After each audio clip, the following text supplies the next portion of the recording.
Menteri Koordinator Bidang Pembangunan Manusia dan Kebudayaan, Menko PMK Muhadjir Effendi menyebut program bansos pemerintah sering dikait-kaitkan dengan pemilu. Muhadjir memastikan pemberian bansos yang dilakukan oleh pemerintah tidak terkait dengan pemilu 2024. Kami memahami apabila tugas dan fungsi kami untuk mengkoordinasikan, mensinkronkan, dan mengendalikan pelaksanaan program di lapangan, kemudian dikait-kaitkan dengan pesta demokrasi beberapa waktu yang lalu. Namun perlu kami tegaskan bahwa pelaksanaan program-program tersebut di atas sudah direncanakan sejak awal untuk mencegah terjadinya kenaikan angka kemiskinan dan sekaligus untuk menurunkannya, serta menghapus kemiskinan ekstrim sebagaimana yang telah kami paparkan di atas. Mahkamah Konstitusi memanggil 4 menteri, salah satunya Menko PMK Muhadjir Effendi. Apa saja yang disampaikan Muhadjir Effendi untuk menjawab tudingan bansos dimanfaatkan untuk kemenangan Prabowo Gibran? Kita tanyakan langsung kepada Menko PMK, Bapak Muhadjir Effendi. Assalamualaikum warahmatullahi wabarakatuh. Selamat malam, Pak Menko. Selamat malam, Fiska. Karena ini ada 4 menterinya Pak Jokowi yang memberikan keterangan, apa yang disampaikan Pak Presiden sebelum Bapak dan Ibu berangkat ke ruang sidang? Kan undangannya sangat mendadak ya itu, dan saya dengan Bu Sri Mulyani terutama ketemu dengan beliau hanya sekilas pada waktu pelepasan bantuan ke Palestina dan Sudan. Yang sebetulnya saya juga berangkat untuk mengawal bantuannya ke Palestina. Saya mestinya berangkat, tapi karena ternyata ada panggilan dari MK, maka kemudian saya urungkan. Jadi tidak ada pembicaraan khusus. Dan beliau juga sudah tahu kalau kita dipanggil, jadi nggak ada apa-apa. Pokoknya kita apa yang penting kan kita menyampaikan apa adanya, itu yang dari pesan beliau. Oke, menyampaikan apa adanya kalau kata pesan Pak Presiden Jokowi. Tadi di sidang, apakah keterangan Pak Muhadjir, Pak Menko Perekonomian, juga dengan Bu Sri Mulyani dan Bu Risma sudah clear, sudah yakin clear untuk menjelaskan soal bansos? Karena kan bansos ini selalu jadi pintu masuk bagi para pemohon untuk menunjukkan ada dugaan kecurangan di pemilu 2024. Mestinya sudah clear ya, jadi dari sisi penganggaran, Pak Erlangga dan Bu Sri Mulyani sudah memaparkan sangat detail angka-angkanya. Kemudian saya mengisi dari sisi deskripsi tentang bagaimana bansos itu dikoordinasikan dan bagaimana distribusikan. Kemudian Bu Risma yang memang menteri secara teknis bertanggung jawab dan mengelola anggaran bansos juga sudah menyampaikan secara detail, dan dari semua paparan itu saya rasa tidak ada tanda-tanda bahwa memang ada kaitan langsung, ada kesengajaan dalam distribusi dan mengalokasikan bansos itu dengan pemilu kemarin, terutama pemilihan legislatif dan pilpres. Nah, yang menarik soal ini Pak Muhadjir, saya teringat kalau tadi Hakim MK mengingatkan agar Pak Muhadjir tidak berpendapat, kalau saya justru minta pendapatnya Pak Menko PMK. Kenapa bisa keluar statement bahwa it doesn't make sense kalau pembagian bansos di sejumlah titik itu diduga berpengaruh terhadap elektabilitas Prabowo Gibran? Saya kira semua yang disampaikan kan juga opini ya oleh para wakil-wakil dari yang mereka melakukan gugatan itu. Saya juga mencoba untuk menyisipkan bagian dari opini saya untuk meyakinkan bahwa sebetulnya berbagai macam paparan data dan argumen yang saya sampaikan itu kepada kesimpulannya adalah itu tidak sangat signifikan, sangat tidak signifikan kalau itu kemudian dikaitkan dengan perolehan atau hasil pilpres kemarin. Di mana bagian yang menurut Pak Muhadjir itu tidak signifikan? Sementara kalau dari para pemohon di sidang-sidang sebelumnya bilang bahwa bansos ini membagikan kepada masyarakat itu secara tidak langsung memberikan seperti kampanye terselubung begitu Pak Muhadjir. Pembagian bansos itu kan sudah ada regulasinya, sudah ada aturannya. Jauh hari sebelum ada pemilihan presiden ya regulasinya seperti itu. Misalnya tentang waktu, kan sudah dilaporkan oleh Bu Menteri Keuangan dan juga sudah saya tegaskan. namanya DIPA, Dasar Izin Proyek, itu sudah diserahkan oleh Presiden kepada Menteri dan Kepala-Kepala Daerah itu pada bulan November.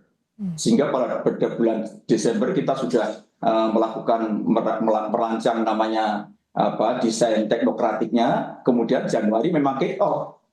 Dan itulah yang dilakukan Presiden ketika turun pada awal-awal bulan Januari, Februari itu adalah untuk melakukan pemeriksaan langsung, turun lapangan untuk melakukan pemantauan apakah yang sudah tanda tangani, disepakati di atas meja itu kemudian di lapangan juga sudah berjalan seperti sedia kala. Kan selama ini ada tradisi sebelumnya, itu anggaran itu dihabiskan pada akhir-akhir tahun kan gitu.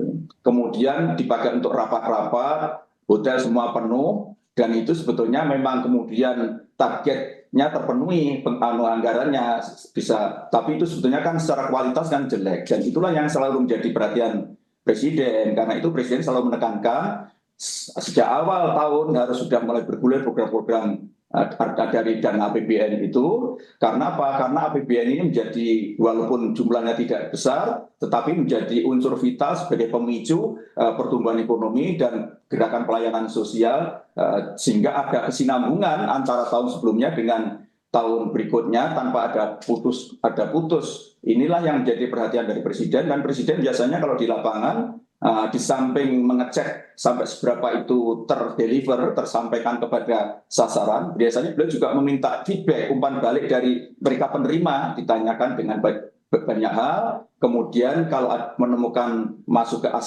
masukan dari para penerima ini, kemudian ya meminta menteri untuk melakukan pembenahan. Selalu begitu sejak dulu gitu. Saya kan pengalaman mendampingi beliau menjadi Mendikbud, membagi KIP kan, sehingga saya relatif hafal dan paham pola kepemimpinan beliau itu. Netralitas di pemilu ini juga kan disampaikan Pak Menko tadi saat sidang. Bapak menyinggung soal netralitas. Pak Muhadjir menyebut bahwa tidak ada pihak yang 100% netral termasuk pejabat publik. Kita dengarkan dulu ya Pak Muhadjir pernyataan Bapak di sidang tadi. Kenapa eksternalitas negatif itu selalu terjadi? Karena setiap manusia itu pasti punya preferensi dan punya tendensi. Pasti punya pilihan dan punya kecenderungan. Dan itu tidak harus melalui akal sehat. Karena pengetahuan manusia itu ada dua. Ada yang sifatnya a priori dan a posteriori. Pengetahuan a priori tanpa diperoleh harus dengan melalui pengalaman. Itu cukup dari naluri, insting, bahkan mungkin fisik. Bisa juga bisikan maklus halus. Sehingga seseorang itu tidak mungkin tidak punya preferensi, tidak punya tendensi, termasuk pejabat publik, termasuk siapapun. Karena itu kalau ada orang bilang bahwa netral, 100%, itu pasti bohong. Itu pasti bohong. Orang bilang 100% imparsial, pasti dia bohong. Nah, preferensi politik jelang pemilu ini dikalkulasi atau tidak Pak Muhadjir sebelum pembagian bansos? Ini mungkin menyambung juga tadi pertanyaan dari Hakim Saldi Isra yang sudah dijawab oleh Pak Erlangga Hartarto yang tidak menyebut soal adanya arahan atau pesan dari Pak Jokowi soal adanya sensitivitas jelang pemilu. Sebenarnya seperti apa sih Pak Muhadjir? Karena kan bicara soal bansos, pembagiannya jelang pemilu, ini yang gaduh di publik. Tadi kan sudah disampaikan oleh Pak Erlangga, oleh Bu Sri Mulyani, Bu Risma, itu tidak ada sama sekali. Kita ya setiap rapat ya bicara sesuai dengan tupoksinya masing-masing, termasuk saya sebagai Menko PMK, sehingga tidak ada, dan itu sangat terbuka kan, di dalam rapat kabinet kan sangat terbuka, dan menteri-menteri itu kan mewakili semua partai, mewakili 3 kontestan, semua ini kan ada itu kan. Jadi mohon dipahami, itu sangat tidak mungkin Presiden melakukan itu gitu. Jadi tidak ada secara arahan atau tadi itu sudah didesain sejak awal, itu setahu saya tidak ada. Dan kenapa saya bilang setahu saya tidak ada? Saya betul-betul melaksanakan apa yang sudah ditetapkan sejak awal gitu ya. Yaitu tadi pada tahun-tahun sebelumnya ini kan kayak misalnya bantuan pangan, beras, itu kan kelanjutan saja tahun ini dibanding dengan tahun lalu. Apalagi yang sudah reguler seperti PKH, seperti bantuan pangan, itu kan ya sejak awal kepemimpinan beliau sudah ada PKH itu. Dan itu tidak mungkin kemudian dihentikan dulu gitu, menunggu pemilu selesai. Uang itu sudah reguler dan tidak mungkin kita menahan orang lapar. Tunggu dulu, jangan ditahan laparnya dulu. Ini masih ada pemilu, sehingga nanti ditunggu sampai pemilu, kan tidak mungkin. Jadi secara regulasi itu tidak mungkin dilakukan. Jadi saya tadi sudah saya tegaskan, kalau seandainya ada itu tadi itu saya bilang itu unavoided. Dan itu bukan hanya mereka yang menang loh. Ini jangan dilihat bahwa kebetulan yang unggul saja, yang tidak unggul memangnya juga tidak ada preferensi dan tendensi. Saya kira semuanya ada gitu. Cuman sebagai seorang pejabat publik kita sudah punya parameter lah, mana yang harus dilakukan, dijaga betul, dan mana yang boleh ditoleransi sesuai dengan tadi saya bilang ada preferensi dan ada tendensi itu. Ini memang akhirnya terpukulan pada masing-masing, tetapi saya yakin kita semua itu paham tentang itu. Kalau saya mengikuti sejak awal pemerintahan Pak Jokowi, saya juga mengikuti betul Pak Muhadjir yang ada sejak awal pemerintahan Pak Jokowi. Setiap pemilu tampaknya ini yang paling ramai, paling gaduh, ini juga yang disampaikan oleh Hakim Arief tadi. Apa yang menurut Pak Muhadjir ini jadi berbeda di pemilu kali ini soal bansos yang sebenarnya digelontorkannya sejak awal pemerintahan Pak Jokowi? Atau karena memang yang berkontestasi adalah anak Pak Jokowi dan Pak Jokowi sebagai incumbent dan yang punya kuasa atas misalnya bansos yang jadi program pemerintah, inikah yang membuat ini jadi lebih ramai dibandingkan pemilu-pemilu sebelumnya? Saya tidak bisa memberi pendapat secara lebih jauh ya. Fokus saya kan bahwa bansos ini betul-betul diadakan, didistribusikan dan diterimakan itu sesuai dengan regulasi yang sudah ada tanpa ada kaitannya dengan situasi apapun gitu ya. Kecuali tadi itu memang untuk memitigasi keadaan-keadaan yang sangat mendesak, tadi itu seperti misalnya suasana kekeringan, kemudian musim yang berubah akibat El Nino, kemudian banyak tanaman padi yang pusol, kemudian ada kebijakan-kebijakan itu yang kita lakukan itu dalam diskusi, dalam arahan dan diskusi dalam rapat-rapat, selalu itu yang ditekankan. Ya, soal bansos El Nino misalnya dikatakan oleh para pemohon 2023 ini tidak separah dampak 2021 tapi anggarannya lebih besar. Apakah sudah terjawab dengan keterangan para menteri tadi, Pak Menko? Itu kan di samping persepsi kan prediksi ya, boleh saja buat prediksi begitu. Tadi sudah saya sampaikan kepada ketua pimpinan MK kan, bahwa memang kita menggunakan standar tinggi dalam soal risiko. Kita tidak mau ambil risiko, bermain-main dengan risiko rakyat gitu, karena kita ingin memberikan treatment semaksimal mungkin. Bisa saja memang prediksi mereka benar, sebetulnya sudah aman dan seterusnya. Kalau seandainya terjadi apa yang kita prediksi yang benar, apa mereka yang bilang sebetulnya tidak, itu ya akan bertanggung jawab? Kan akhirnya pemerintah, ya kan? Jadi kita sekali lagi, termasuk waktu menangani COVID, kita memang membuat standar yang paling tinggi untuk mengamankan risiko rakyat ini, termasuk sekarang ini. Dan ini jangan kemudian dibalik. Ini buktinya kan aman-aman saja, di rakyat juga dikenyang, tidak ada yang sampai kelaparan. Jangan begitu, justru karena kita melakukan treatment setelah diagnosis sosial kita lakukan dan kita melakukan treatment dengan standar yang sangat tinggi, itulah kemudian selama ini kemudian keadaan kita menjadi baik-baik saja ini.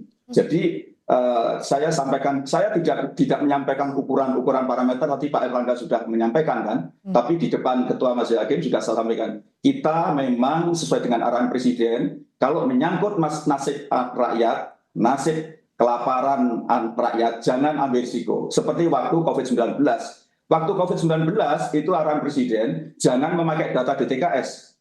DTKS hentikan dulu. Sekarang cari betul siapa yang kelaparan, siapa yang menderita di bawah melalui RT RW gitu.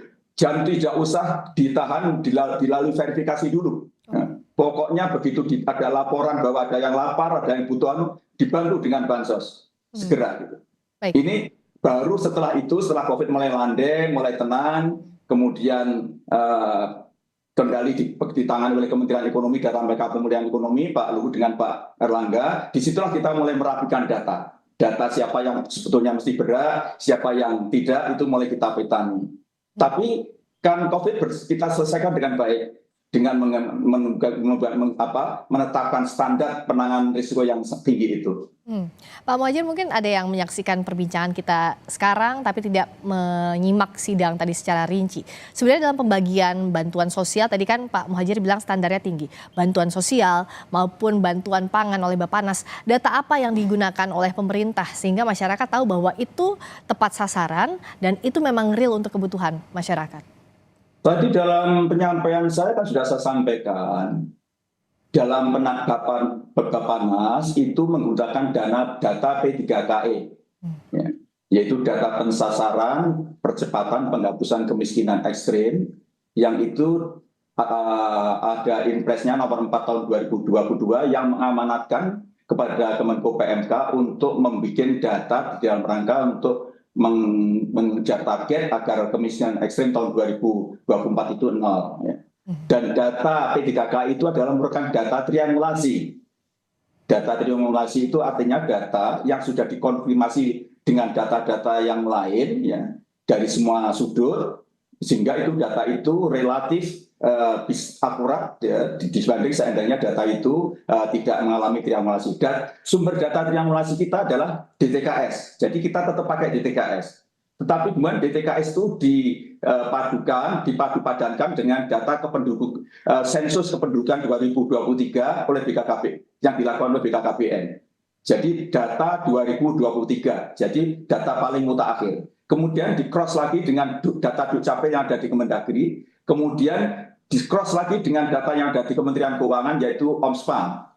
OMSPAN itu adalah data yang menunjukkan berapa penerima manfaat yang dikirim bantuannya dari Kementerian Keuangan, sehingga by address-nya itu bisa kita pinjam, kemudian kita adakan triangulasi itu. Jadi data P3KE itu kenapa kemudian pada rapat kabinet terbatas direkomendasikan untuk digunakan untuk dasar untuk distribusi bantuan beras dari perdagangan pangan pemerintah itu karena tadi itu saya jelaskan posisi data itu sudah tertriangulasi itu. Oke. Nah, tadi soal data sudah disampaikan dan yang menarik juga kalau tadi kita lihat pertanyaan dari Hakim soal kenapa banyaknya Pak Jokowi itu bagi-bagi bansosnya ke Jawa Tengah atau kunjungannya ke Jawa Tengah. Pak Muhadjir sudah menjawabnya, tapi kalau bicara soal apa yang dilakukan pemerintah jelang pemilu pun juga preferensi masing-masing individu yang ada di pemerintahan tidak bisa dilepaskan, apakah pemerintah bisa menjaminkan bahwa ini tidak ada kaitannya dengan politis Jawa Tengah yang selama ini kita tahu jadi salah satu kunci dalam pilpres, dalam elektabilitas para paslon? Tadi saya bilang kan bahwa namanya penafsiran, namanya persepsi, namanya asumsi, itu pasti bisa diciptakan dengan cara apapun, dengan alasan apapun, dengan maksud apapun. Tapi kami sebagai pejabat publik yang mengawal program-program pemerintah, yang penting harus betul-betul tidak melakukan praktek-praktek yang tadi saya singgung tadi itu, gitu ya. Dan kita yakin saja, jadi terserah saja orang buat penilaian. Toh nanti akhirnya juga terbukti tadi seperti yang kita sampaikan di MK. Selama ini kan sudah hiruk-pikuk soal bansos ini menjadi betul-betul menjadi faktor yang sangat determinan terjadinya dalam proses pilpres dan pemilihan kemarin legislatif kemarin kan. Tapi kan tadi sudah kita nyatakan, misalnya Bu Sri Mulyani bisa menunjukkan bahwa sebetulnya kenaikan bansos tidak terlalu tinggi dibanding yang sebelumnya. Bahkan untuk BLT El Nino ternyata sampai sekarang juga sebetulnya belum didistribusikan kan gitu ya. Dan itu semua angka-angka kan sudah dipaparkan oleh Pak Erlangga dengan Bu Sri Mulyani. Saya tinggal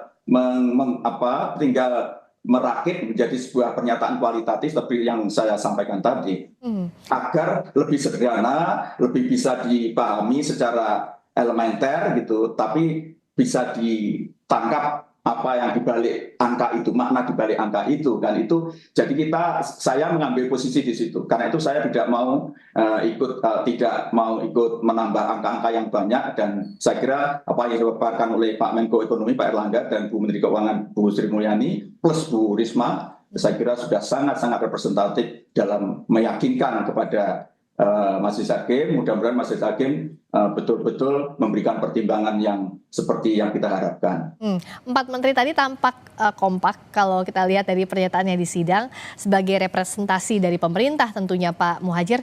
Terakhir, sebenarnya seperti apa sih Pak Muhadjir kondisi sekarang di dalam kabinet Pak Jokowi? Karena kan bagaimanapun juga isinya menteri itu ada banyak sekali preferensi politik ya, 01, 02, 03. Tapi sebenarnya di kabinet selama kerja dan juga pasca pemilu seperti apa kondisinya? Sekompak yang dilihat di publik kah? Saya terserah saja dan publik berpenilaian. Kalau kami merasa kompak-kompak saja, tadi kan saya kira pemirsa juga bisa menyaksikan betapa kita saling mendukung, tidak ada sekat kan kita gitu ya. Kita tahu Pak Erlangga kan mewakili Partai Golkar, Bu Risma dari PDI Perjuangan kan ya biasa-biasa saja kita kan. Jadi itu sudah tercermin tadi kita berempat lah gitu. Kebetulan saya memang non partai gitu.